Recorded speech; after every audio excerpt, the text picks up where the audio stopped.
Hi, I'm Brandon. Thanks for coming back. I was out 2 weeks ago. It was called brush hogging where I was from. Here they call it shredding. But using the mower out in the field to try and knock down some of the weeds and let the grass have a better chance. So when the cattle run around, we're actually feeding them.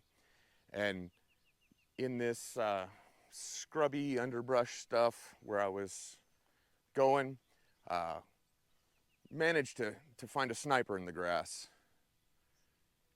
Dude popped up, didn't hear a thing, didn't feel a thing, and all of a sudden I smelled diesel. He got up, must have been kicked up by the front wheel. Let me see if I can get you in there. This may just be an obnoxious angle.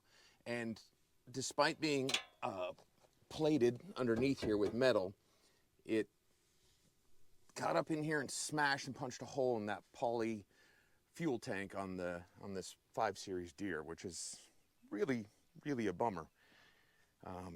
That box over there is about a $700 box, and all it has is a piece of plastic in it in the shape of a fuel tank. So that's pretty cool. I've got that going for me. When I went back and walked it, the log that got me was no more than 3.5 feet long and maybe the diameter of a baseball bat. It was wild. I don't really understand how it even happened. Didn't hear anything, didn't feel anything, just carnage. So today I'm going to try and get after it and see if I can get this thing back up. It's the first day since I've gotten the tank that is a nice, gloomy, overcast day that hopefully I won't peel my skin off my body with the Texas sun. I looked on the internet, tried to find anyone that had to do this and had been kind enough to give me some pointers, and could not find them. So we're on our own here. Not exactly sure if I'm going to be able to pull this tank out without pulling this wheel off, but man, do I hope so. These wheels are filled with liquid ballast, and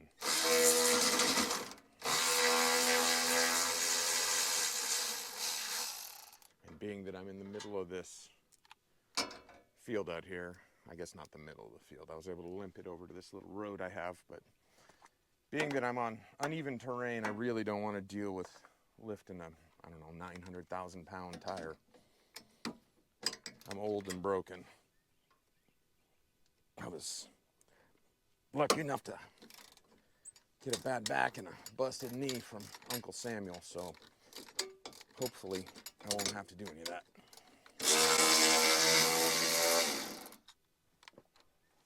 This is a 13 millimeter. These lag bolts here. Man, this is gonna suck. All right, time for trip number 3 back to the house to get some more tools. All right, here we go again. Still at 13 millimeters. Trying to. Oh my gosh. I'm gonna get this step off and see what we're working with here. It's entirely possible that what I'm doing right now is just showing you the best way not to do this.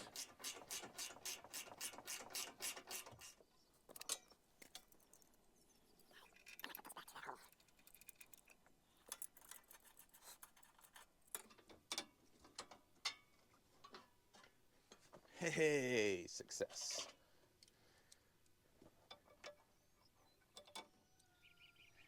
You can definitely see that I have destroyed this strap here. Whatever stick it was came up and smashed that really well. I don't see where the hole is in the oh, yes I do. Wow. You can probably see it better than I can now. That is crazy. That just tore like paper. So I definitely got to get these straps off. I definitely got to get this, figure out how this underplating is attached. It looks like it's secured in the front and likely in the back, and then have to remove these fuel lines. So I'm gonna have to get after that. Here we go. All right, so fun fact, I was just crawling around under here trying to get a good look at these bolts and everything that are underneath this tank. And these little guys, I don't know if they show up on camera, these tiny little ants that are everywhere, took exception with that. And despite their size, they have the worst bite. And this is where they live. And if I pan back, this is where I need to be.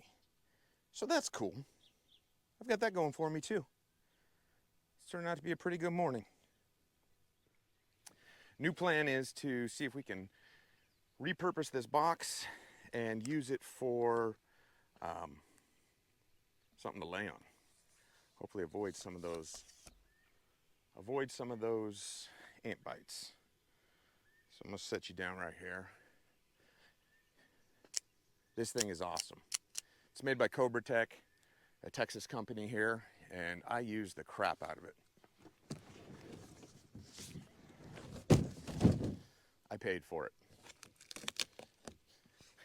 Lest both of you watching think that somehow someone wanted to sponsor a nobody in the middle of Texas. It's just an awesome knife. I like the utility blades because you can swap them out and you don't spend all your time sharpening things. All right, so I popped that box open to try and repurpose some of the cardboard in it, and also get a look at this and see how many fixtures we're looking at. I guess if you spend $1 billion, you get a new free gas cap. That's pretty cool. So we're definitely going to have the fuel pump, and then on the bottom side we've got probably an inlet or an outlet and a return, and then the tank drain. So that doesn't look too bad. I'm not exactly sure what all these bungs are for, but clearly we've got screws that hold it in to mount on the old one. I'm going to walk over here and see if we can figure this thing out. There's my new ant-proof surface that I've thrown down. Should be pretty nice to lay on. And I'm going to get you guys underneath here and see if we can figure out how to get this thing out of here. Those two back nuts look like they're about 10 millimeters. We're going to take a shot and see. Oh yeah, nailed it. Awesome.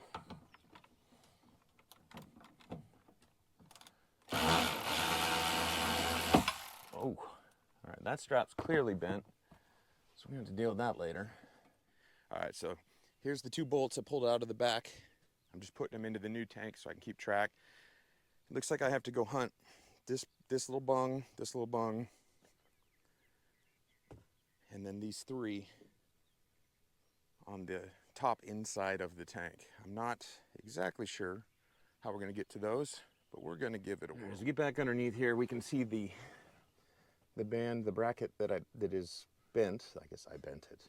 And then the two little 10 millimeter bolts that came out of the back of the tank. I got a couple more that look like 10 millimeters here that hold these plates together, this bottom protection plate to a band. Here, let me turn you so you're facing vertically. That holds it up. If I come around this side, it goes up and around, and that's the one that's super bent. Thankfully, I bought one of those. Comes down here. Here's that tank drain. Ugh. Sorry for the motion sickness.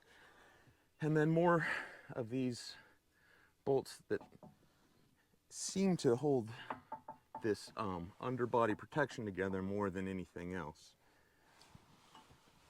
I'm hunting up here, trying to find where those other bolts are. Those little 10 millimeters that are going to the side, and I can't see them. So it looks like we're just going to start tearing things apart here. I'm going to set you down right here and hope that we're in frame. I hope my biggest, oh yeah, just barely. I said that's 19. With my luck, they'll be switching back and forth between, 18 millimeter. With my luck, they usually switch back and forth between metric and standard.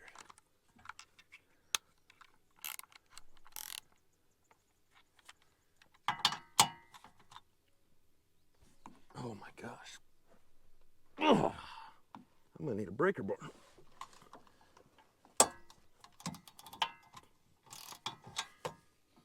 Oh crap, they're gonna make me take this off. Okay. So I think we're gonna go back to our 13. Looks about like a 13. Yep. Sorry. This is gonna be shaky, and I apologize. That drives me bananas when I'm watching stuff, but I kind of get it now.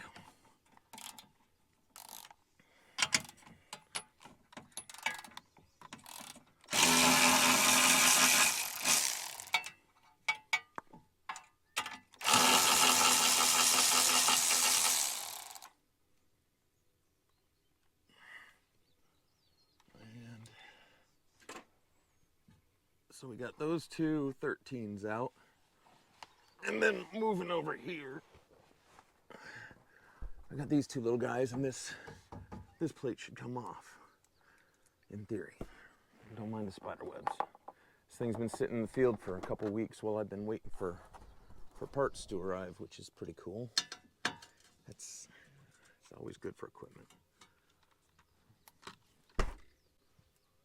Sorry about banging you around. I'm gonna need to go get a wrench, I fear. Let's see, what is that, 10?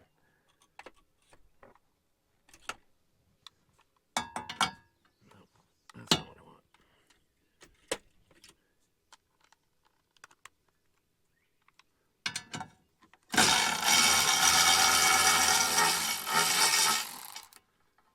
Nice. No wrench required. Let's see if we can keep this from dropping on my head.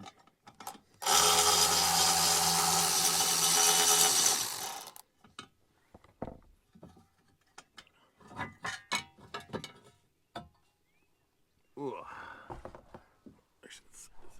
Still poking around in the dark aimlessly with no real idea what we're doing.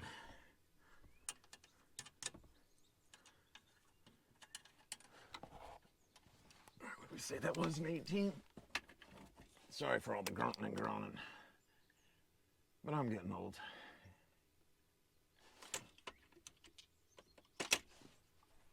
And rolling around underneath this thing is... All right,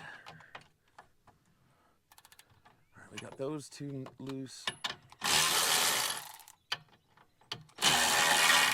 If you haven't gathered, this Milwaukee, whatever it is, 12 volt socket driver, just about the greatest thing ever.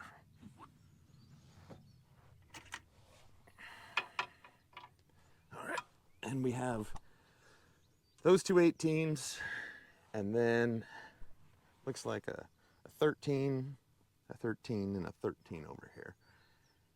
And these look to be about the same. These look to be about 13 milliliters. Yeah. All right, so I'm going to start popping some of those 13s off before I loosen this larger nut off.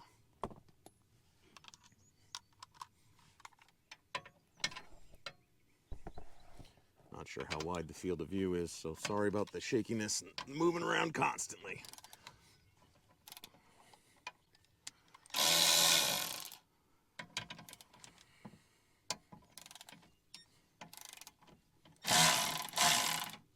Ooh, that whole tank's starting to move. Okay, well that's interesting. All right, so we've got all these nuts loosened but not disconnected. I'm trying to see what holds this thing up at this point. I have not done anything with this band, and I'm guessing that's probably next. Just not exactly sure. You got a better angle than I do. What to do there? It looks to my eye, if I remove this bolt and lift this strap up a little bit, it can kind of slide out the front once I remove this plate. So I think that might be next. Nope, I got some dirt on you. and it's raining on us. Because why wouldn't it?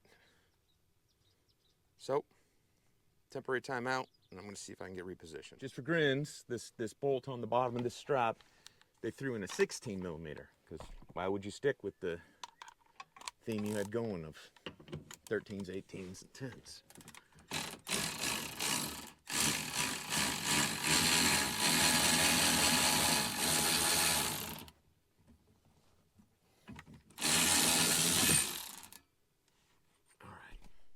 All right, change the plan. As I'm looking at it some more, if we drop that under tank protection, I'm going to end up with a tank that's got some fuel in it. How much, I don't know. Dropping on my head and dangling by the fuel lines, and that's suboptimal. I don't think that's the recommended procedure. So, Barry Bond size asterisk here. Obviously, I don't have the manual. So it could be the recommended procedure to dump diesel all over yourself, but I'm gonna opt out. So I'm headed to the house. I'm gonna get a couple of screwdrivers, and I'm gonna see if we can disconnect those fuel lines, use the tank drain, and then drop that body armor.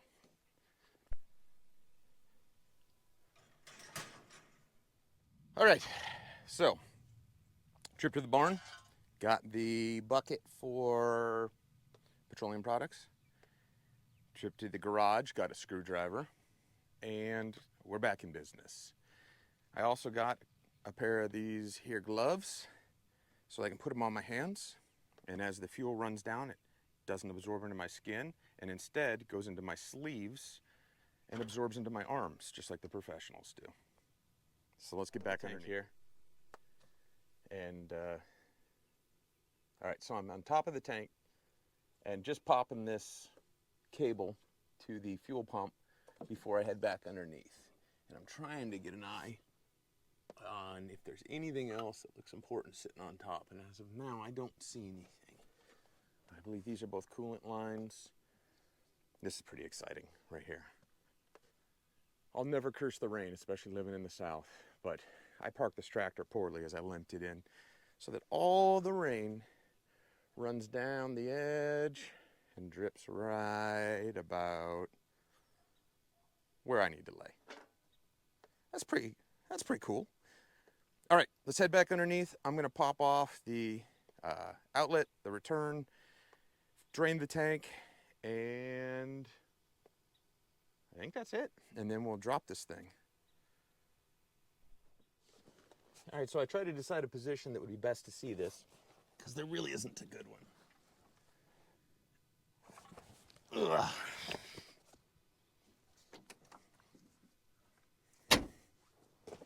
Screwdriver. Anyway, trying to figure out where the most will be visible, and I'm thinking that far side is the best. I'm trying to slightly loosen this tank drain here, and then before I take my cancer bath, get the bucket underneath here. And I don't know if the bucket's gonna be shallow enough to fit under with the tank sagging the way it is. So, crap.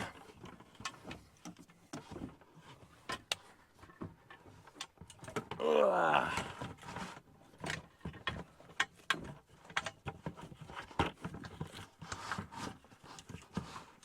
All right, that will fit on there.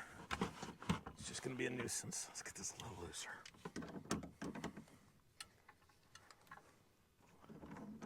See if we can get it hand tight so that I can, there we go. So I'm gonna drive with my knees and hope that it all drains out. I don't believe this is the lowest point in the tank anymore because of the angle of the grade and the redesign of the tank that I gave it. Oh, and nothing's coming out. Well, I don't know if that's good or bad, but nothing's coming out. Very little anyway. You can see, maybe you can see, a couple little drips. So I'm gonna see if I can put that plug back in now.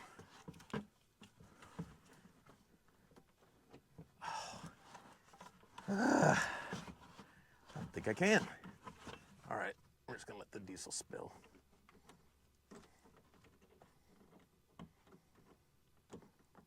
There it is. Look at it, run down that hand, yeah.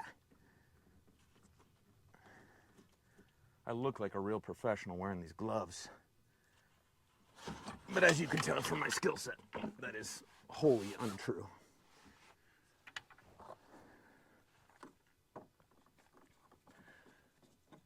All right, I believe I'm going to loosen both these clamps, but I'm probably just going to take the hoses off of the tank. Leave the barbs in so I can kind of get an idea of what angle they should be at when they got to go into the new tank.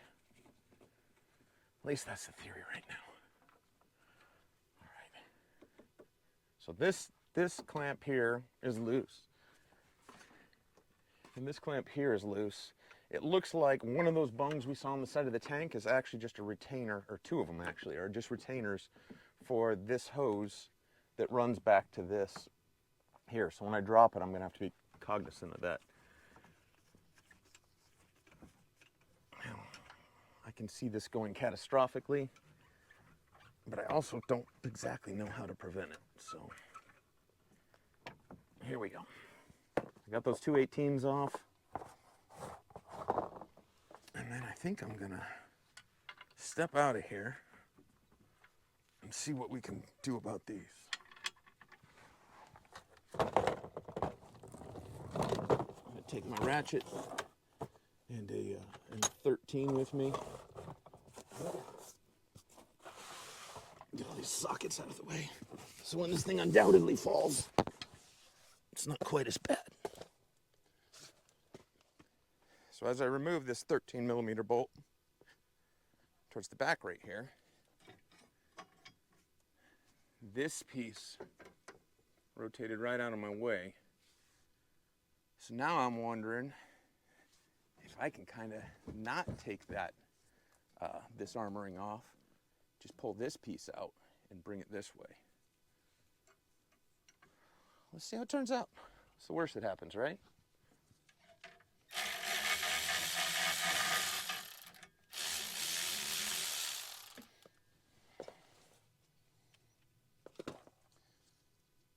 The only downside is that doing it this way instead of dropping it straight down means that all those fuel lines have to be disconnected first.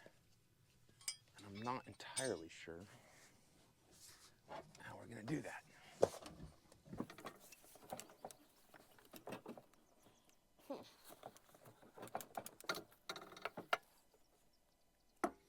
All right, we're going back to plan A.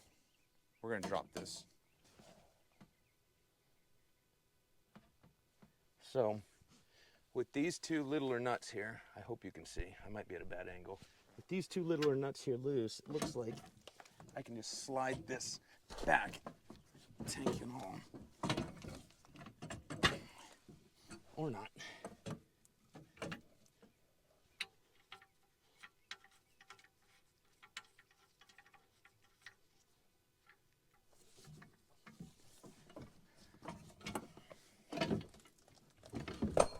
There we go. Success.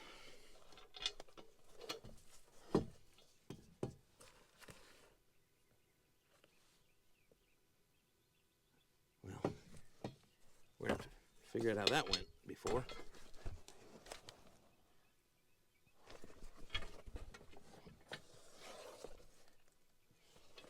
That looks like that's sandwiched on the bottom.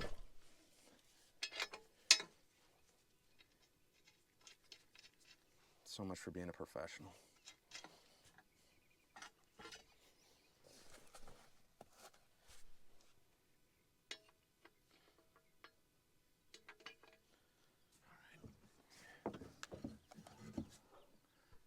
So now as I'm wiggling this fuel line, I guess I should take this glove off. This is doing nothing for me. This fuel line already popped off right there. We can see this nut here that doesn't seem to do anything. This one's empty, which is good. So we just have whatever this is, maybe a ground strap probably, and then the two clips that retain that other fuel line. And I think we can slide her out. So I'm gonna very shakily, but Get you back up here, slide you up a little, and we'll see what happens, huh?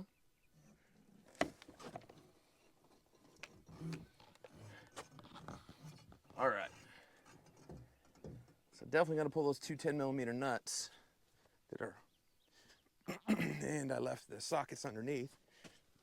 So now I get to try and figure this out.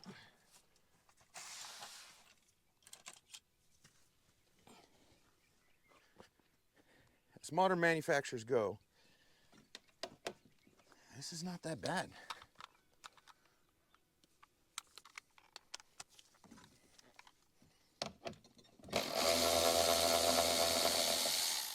$10mm again on the what definitely looks like a ground strap.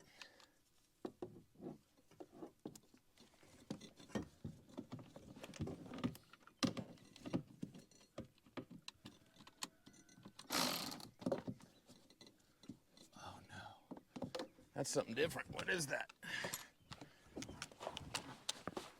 Sorry.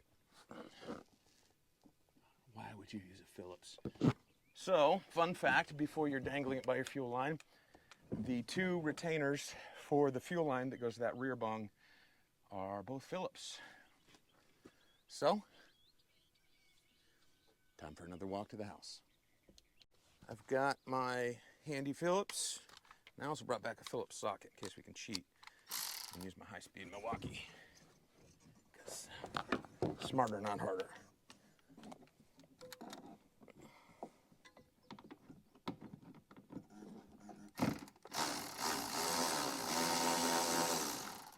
Oh yeah.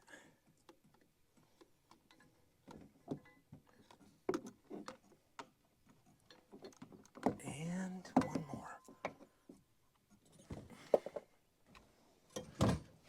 The good news is I did a number on breaking this thing, so it's completely empty.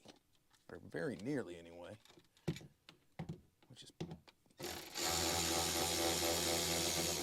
pretty great because I fully intended to take a diesel bath. Oh, that fuel line's got some in there. See, that's what happens. You jinx yourself. Now I get to lay in that pile. And that puddle. I guess you can't pile diesel, can you? Well, nobody said I'm smart.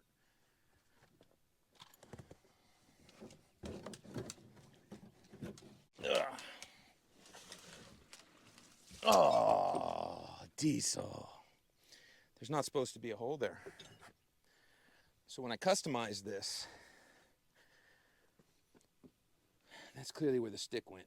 And I may have spoken too soon when I said it's empty. The good news is that's where the ants are. So they are getting a little petroleum bath of their own. Let's see if we can dump this into my bucket here.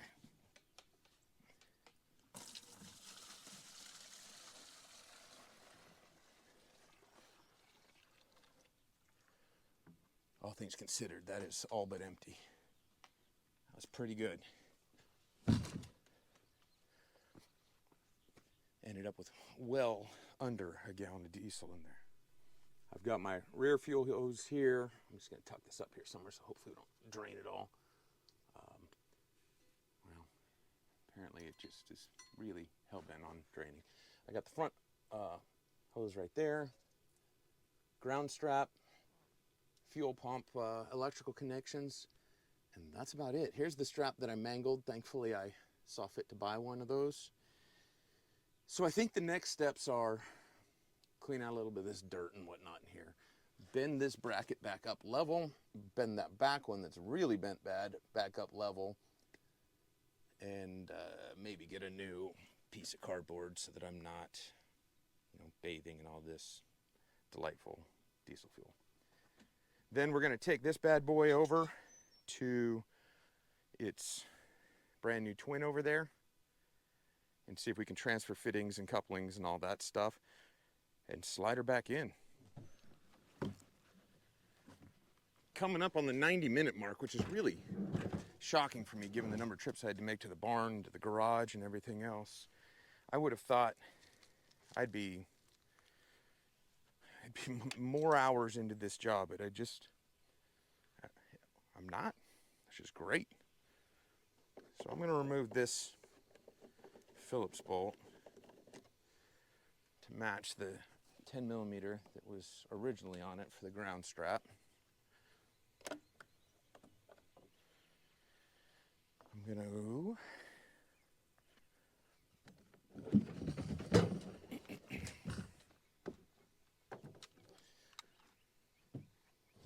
remove the fuel pump, or what I believe is the fuel pump.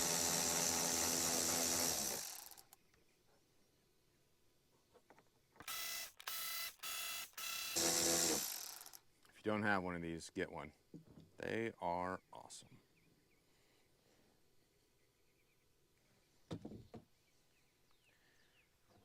I'm going to put that sucker exactly in the same position it's in because I'm going to assume it matters.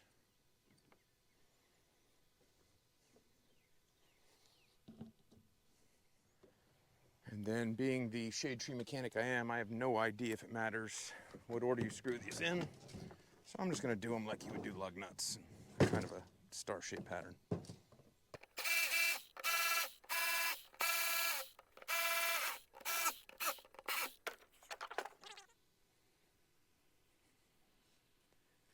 That one has a little bit of junk on it, but still not bad, and more than likely that black stuff is from the tank imploding, so I'm going to say those are both reusable.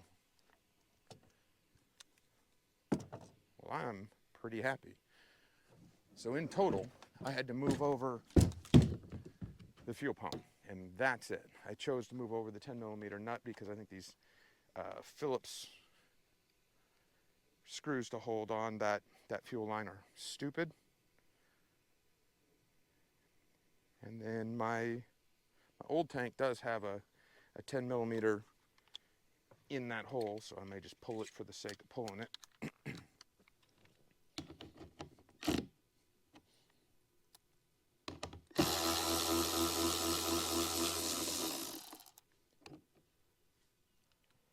think that's just about it.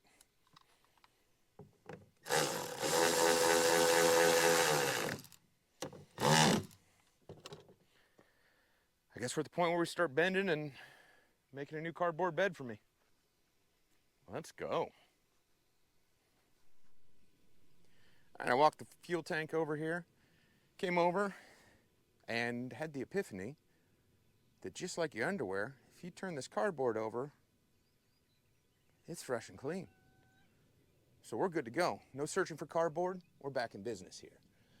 As I creep underneath here, let me see if I can do this smooth. This strap has got to go. The new strap came completely flat. So I clearly am going to have to bend that, but I got to get that sucker out. I just pushed up on this with a finger and it moved.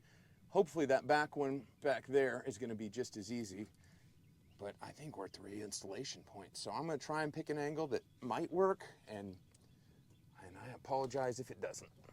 I guess that's what editing's for. Probably going to have all kinds of things dangling in the way, and I guess that's just the way it's going to be for right now. 15.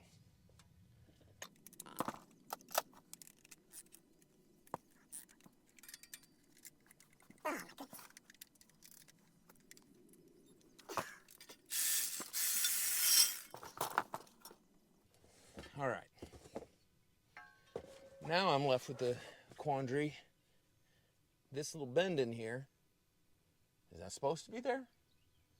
Is that the shape around the tank? Or is that some more customization work that I did? It's good enough for the girls I date, I guess. I'm sure the wife's gonna love that little quip. All right, let's get this other strap open.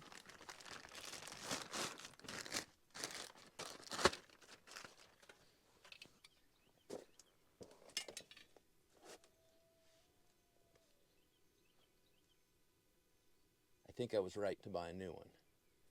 So I'm just going to try and generally bend this at the same point, roughly, that it was bent before, and kind of see how that goes. So here's the old strap.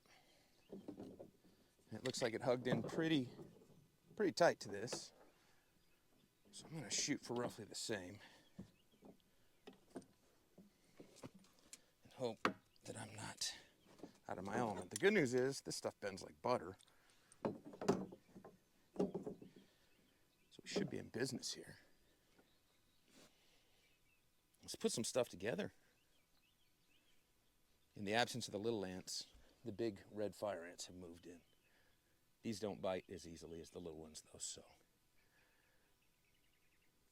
hopefully we'll be okay.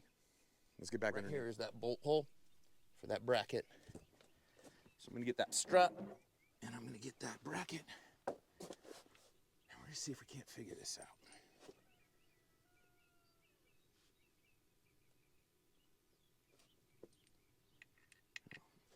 I'm going to put the bolt that came out of the twisted bracket back in here so I don't lose it, because I wore a helmet to work my whole life, and, well, I'm not the brightest cat. I said those red fire ants weren't going to bother me, and then they're deciding to explore my cardboard palace here. All right, let's see if we can assemble all this.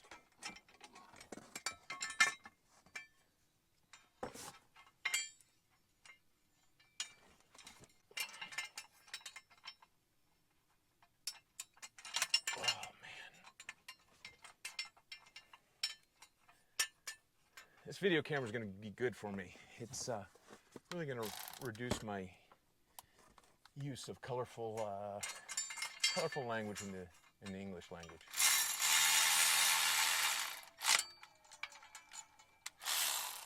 Or at least I hope it will. I did myself a real favor by hanging that up before I bent this back one. So now I get to work around it. Hopefully, if you find yourself in the position where you have to do this, because you bent up your tank, hopefully you'll watch this and figure out a better order. I certainly like watching other people mess up and then figuring out that I could have done it more efficiently, or I could cut out a couple of their steps, and I'm sure I'm doing that right now. And I'm happy to be that guinea pig. All right, new tank.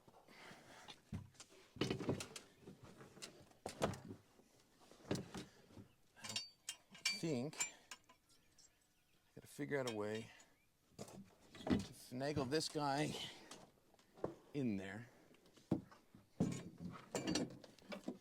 Maintain the electrical for the fuel pump.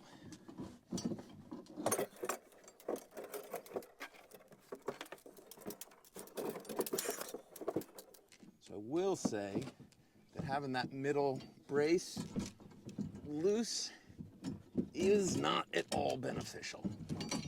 It is swinging and getting caught up. So I think the next step is to tighten that thing and hope we're in the right place.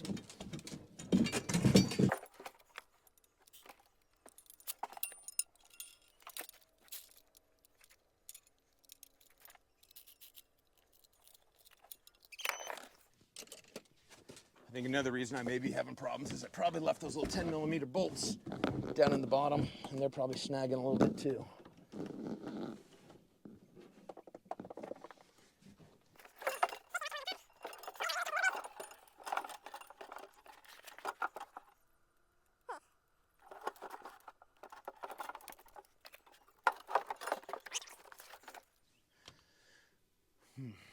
I wonder what happens if we just take that middle brace out. See if we can suspend the back.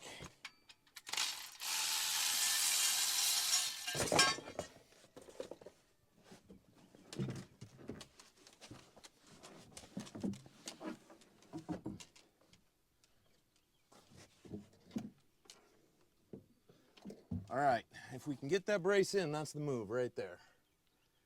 So, what do we want to do here? I think we want to route this back fuel line to where we'll be able to get to it. It's my believe it went there. We'll find out. I'm gonna attach this ground cable and then see if we can't get that bottom brace up underneath the front of the tank. So I've got my ground cable 10 millimeter here. Obviously still poking around in the dark with no idea what we're doing.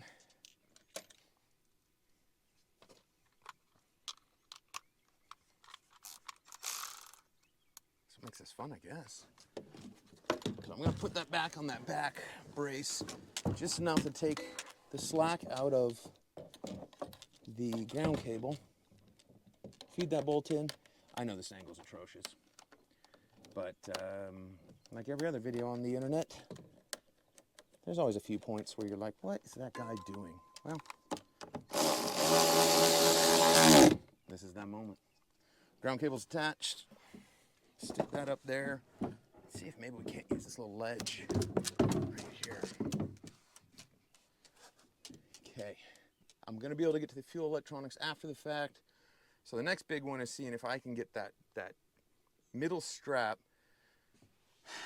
attached and then put the top strap over the top. And I'm not exactly sure how that's gonna work, so this may be real long and real boring.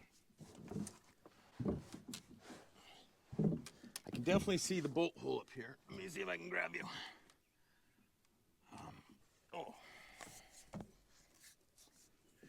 I can see the bolt hole back in here. I'm not sure if that shows up on camera because it's real dark in there, but it's there. I just have got paws on me that may not fit. So we're gonna have to figure this out. And I'm not exactly sure how yet. So my new thought is, if I can do this easy enough, I'm gonna put the bottom brace on, just hang it hand tight, and then see if I can get the front strapping, the body protection on, and then we'll see if we can't go back and put that middle strap on. All right, battery's dying on this thing, so I'm gonna try and make these little clips quick. But basically, that bolt I was fighting, I couldn't figure it out. You can see it from back here. I'm not sure if it comes through well on camera, but it is right in there. But the lesson I learned is that I should not have bent this strap on top of that tank as much as I did before I went in. Even at that, I needed the arms of my 12-year-old son. He's got much smaller paws to get up in there. We ended up taking the bracket off, and then I got underneath, slid the bracket up, and supported the tank while he came along and lined up the strap, and then using his little paws put that bolt through and into the back of the frame of the tractor, and then we used a ratcheting wrench. Pretty miserable, if I'm honest. That was not a fun part. I'm sure there's a way to get it in, but I'm also becoming more and more aware that it likely is something where you're supposed to put it in with the wheel off. Then to support the front, I took this metal piece, I slid these bolts that were hanging down into this bracket and took these 18mm nuts and just spun them to there. So you're basically caught up. At this point, I'm gonna put the little shim piece, this little guy, in there, tighten these a little more, tighten these a little more, and start hooking up the fuel lines on the back side. All right, so I've reattached the fuel line, the clamp for the rear fuel line, the other retainer for the fuel line, and then secured the fuel line on here. Now it's just time to secure all these bolts on here, put that other bottom plate right here, and I'm ready to tighten up all and the two little 10mm bolts back here, and I'm ready to wrap up the stuff on the outside. All right, after getting all the bottom bolts tightened once, I was unhappy with the spacing. I'm still not thrilled with it, but it's all right. There's a little more than I'd like here underneath the tank. But I did discover these bolts right here behind the loader arms, and bumped it up a 1/4 inch, 1/2 inch. So at this point, all I got to do is put the trim piece on right here and rehang the stairs and plug in the fuel pump, and I should be good to add diesel. These are from the period before I got a fueling station. Thankfully, I still have them. I just don't keep very good track of the one with the spout because I never need it.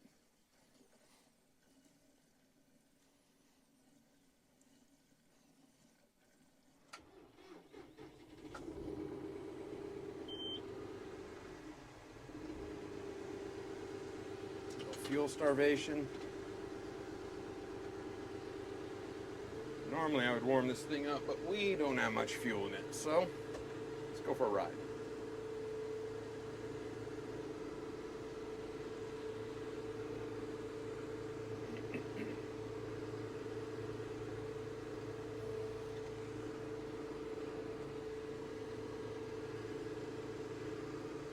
You can see some more of these just trash piles everywhere. And back in there where it hasn't even been fully cleaned up into trash piles. I'm really looking forward to starting to burn and hopefully get rid of a lot of this.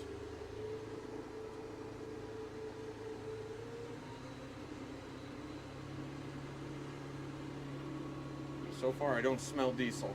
The last time I was in it, I sure smelled diesel.